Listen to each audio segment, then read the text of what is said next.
Hello，大家好。Hello，大家好，又到咗我善言話你知癌症有得救嘅時候啦。嗱，今日咧除咗會分享五部曲啦、個案啦，同埋探討個話題叫擴散。擴散嘅定義係啲乜嘢啦？嗱，我做前線嘅工作啦，好多時同啲患者去溝通或者係照顧者去聯絡，了解翻佢哋嘅心路歷程嘅時候，大部分嘅患者同我講：我做咗手術啦，我半年唔夠我就擴散咗去其他器官。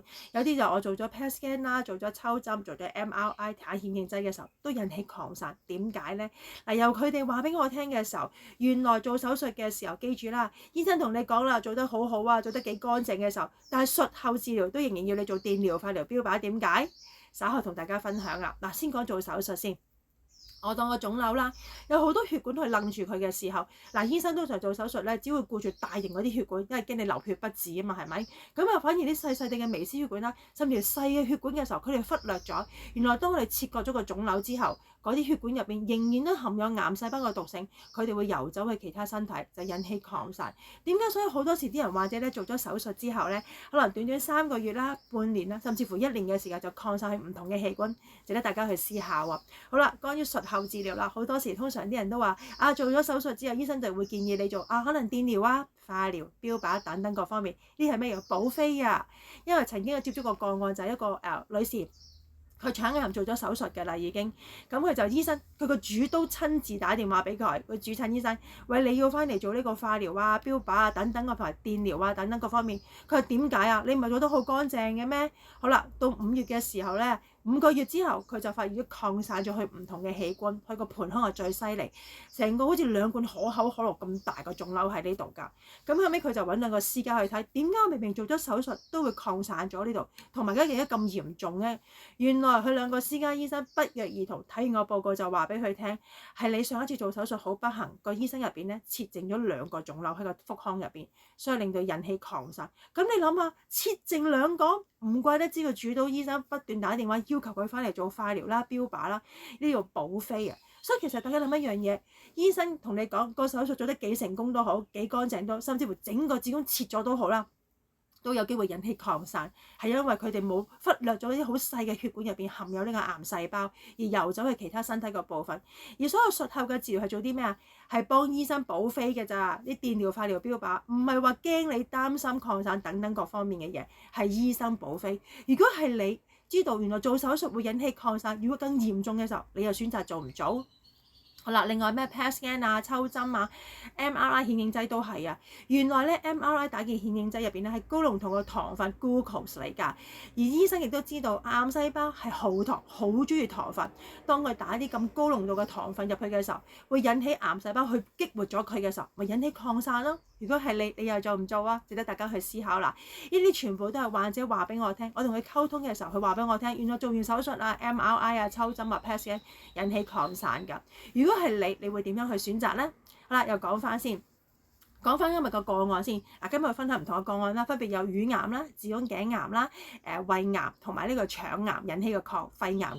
咁啊，點解要講呢4個個案呢？因為呢4個不約而同喺短時間之內咧，佢哋康復個情況咧去翻到8899啦已經。首先第一個先講乳癌，乳癌一向都係我哋團隊嘅強項，我哋可以有90%嘅機會幫你哋處理到乳癌呢個問題，根本唔需要切，唔需要割㗎。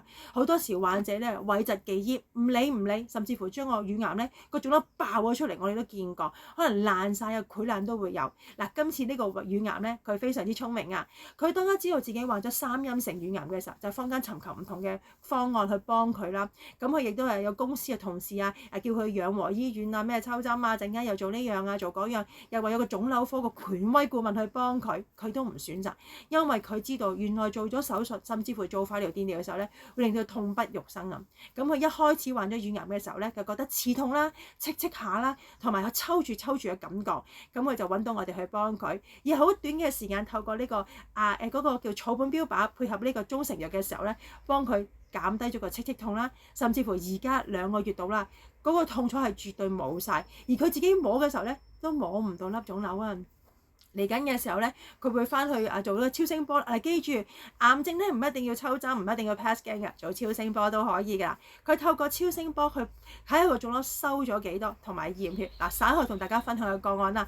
記住啊，乳癌係我哋團隊嘅強項嚟㗎，90%可以幫到你㗎。另一個咧就係腸癌引起嘅擴散去肺嘅，佢就喺今年嘅年頭啦做咗手術。咁當其時佢都聯絡我講㗎，咁佢就純粹係攞到個意見，攞到個方案嘅啫。咁我冇諗過10個月之後佢揾我，就因為佢做咗手術之後咧，又做埋化療，又做埋標靶等等各方面，又揾埋中醫嘅腫瘤科醫生去幫佢，仍然都係擴散去肺，仲有4粒咁多添。咁你諗下，佢話俾我哋聽，我好後悔做咗個手術啊！如果淨係腸癌一早揾我哋嘅時候，可能已經好翻晒。使乜做完手術搞一大龍，行咗咁大條冤枉路之後，先發現仍然都係擴散去肺。佢唔相信西醫啦，因為西醫再叫佢做咩啊？電療啊，電死晒佢之後，再諗下割唔割啦，等等，嗰度16萬啊！咁你諗下，究竟佢真係為個患者啊，定係斂財咧？值得大家去思考啦。另一個咧係子宮頸癌，呢位女士咧，咁佢就好立，因為佢係出血啦，佢好緊急做咗個子宮，係整個子宮切晒，佢由900幾過千嘅癌指數，會落到去單位數。醫生同一時間都要求佢要再做呢個化療啦、電療啦同埋標靶等等，佢拒絕。點解啊？因為佢有2個至親嘅朋友、至閨蜜啊，叫做一個。因為胃癌，佢做咗呢個化療頂唔到，要求醫生安樂死，最後都係離開咗。佢唔想步佢嘅後塵啊！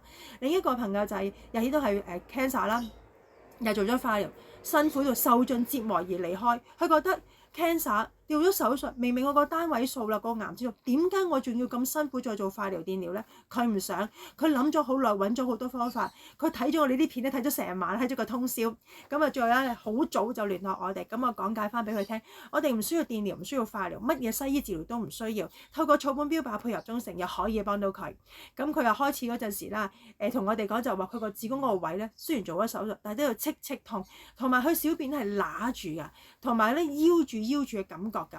咁啊，食咗2日3日嘅中成藥嘅時候咧，可以痛楚大大減低咗，同埋佢話冇咗夜尿啦，可以一覺瞓天光。咁再配合埋草本標靶嘅時候咧，直頭咧乜嘢痛楚都冇啦，精神非常之好啦，好短時間可以翻工。佢亦都話俾我哋聽咧，嚟緊佢會再抽血啦，驗個報告，到時會再會個好消息再同大家去分享㗎。好啦，仲有一個啦，就胃癌呢個患者啦，佢係一個60幾70歲嘅男士嚟嘅，咁佢個胃癌嘅腫瘤咧就好細，咁佢有胃氣脹啦、胃頂啦，同埋呢個時候胃抽筋好辛苦，覺得成日反胃啊。咁點解佢冇揾西醫嘅治療咧？因為原來佢個家姐喺幾十年前嘅時候，佢正值呢個年青30幾歲嘅時候咧，就因為發現咗骨癌，醫生就二話不說鋸咗佢隻腳，令佢終身殘廢，同埋斷送咗佢嘅職業生涯啊！佢係個律師嚟㗎，佢就移居咗海外啦。但係呢幾年咧，呢幾十年咧，都係受盡癌症嘅折磨，嗰個副作用啊，咩電療、化療、標靶咧，所以佢唔想步佢家姐嘅後塵啊。咁佢覺得原來癌症原來用西醫嘅方法係令到佢痛不欲生，咁啊決定揾我哋去幫佢啦。咁啊只係透過好簡單草本標靶配合中成藥、湯水食療等等啦，喺短時間之內幫佢咧唔會再胃氣啦、有胃脹啦、胃抽筋啦，甚至乎反胃。呢個就係佢想要嘅效果，亦都佢想要嘅答案。我成日同佢講啦，我哋人咧自出娘胎已經有癌細胞，我哋必須要與癌共存㗎。我哋從來都冇諗過要殺死佢同埋趕盡殺絕，調翻轉頭增強我哋嘅免疫力啦、抵抗力，控制住個癌細胞嘅時候，咁我哋嘅與癌共存咧就一路可以健健康康咁生存落去㗎啦。所以其實大家唔需要擔心，患咗癌症並不可怕㗎，只要揾到個合適嘅方法㗎。而我哋5部曲係啲乜嘢咧？分別就草本標靶、中成藥、湯水食療、排毒戒口，5管齊下，可以有效喺短時間幫到所有患咗癌症嘅病友戰勝癌啊，還佢健康嘅精彩人生㗎。如果有緣睇到呢條片咁啱你或者屋企人都好啦，受盡癌症嘅折磨，又想了解下5部曲點樣真正有效幫到自己㗎，不妨致電查詢啦。我嘅電話係68987897，68987897。下一次同大家分享唔同嘅個案啦，拜拜。